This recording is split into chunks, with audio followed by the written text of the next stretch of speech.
Okay, so beautiful sunset right behind me here. I'm coming to you live from Milliken Park, and I have my noise reduction on, and we're going to do this better as time goes on. So thanks for bearing with me as I launch a new channel that's just about trying to figure out what wisdom is like, how to live it. This is not to say that I have a market on wisdom. This is just to say motivation is really hard to keep up when we're trying to do it now. When we're trying to do it now, we got to talk about motivation. So in episode 2 here, we're going to talk about 4 factors of motivation. Basically, there was a research study done. The research study motivated or studied how we motivate kids that don't read well to read better. And how do we get students to be more motivated to engage in reading? Maybe some of you are great students, maybe some of you are not.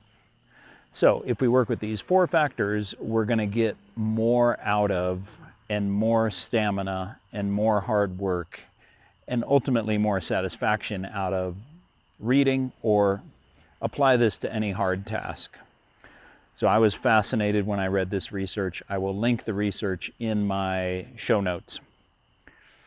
Number 1 factor that we will go into tonight is goals. We have goals, social collaboration, choice, and interesting texts if you're reading, or interesting tasks if it's anything else. So tonight, let's just talk about goals. If you want to have a satisfying motivation that will sustain you further, it's really important to have a goal. So for myself and for this channel, I have a goal of simply getting it off the ground and creating.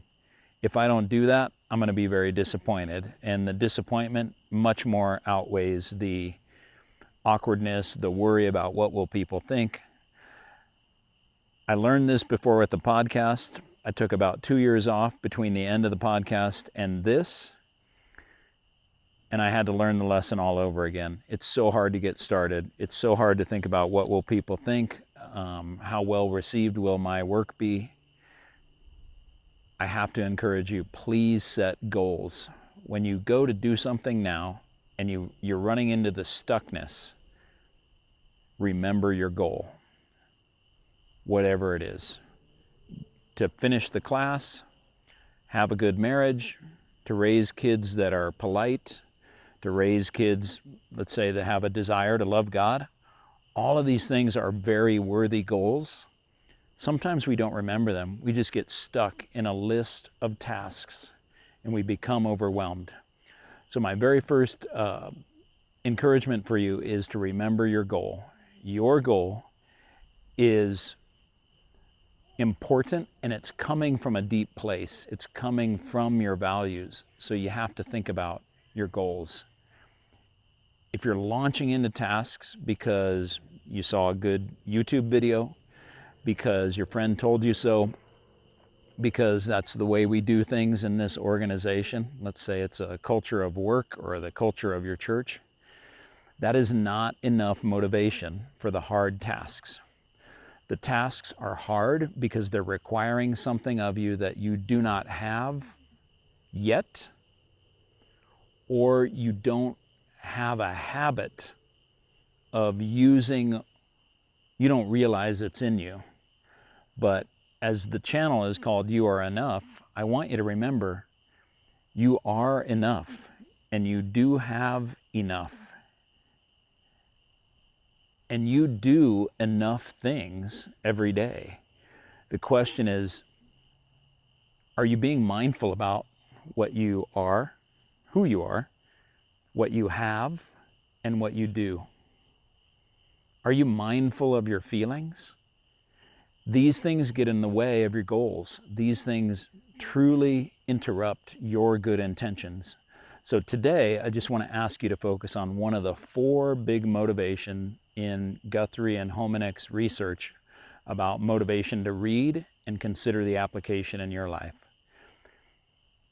Goals are incredibly important, whether they are knowledge goals or financial goals, or maybe goals or benchmarks for your impact on other people.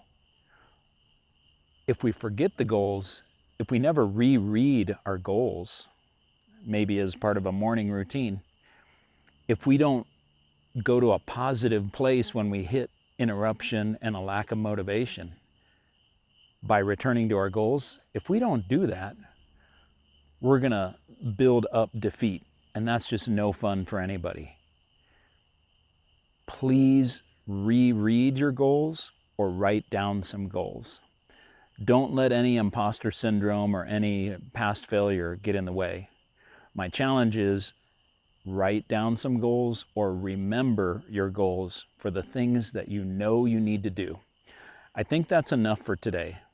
Please take some time, do yourself and everybody that loves you a favor, and remember your goals so that your motivation will be more maintained.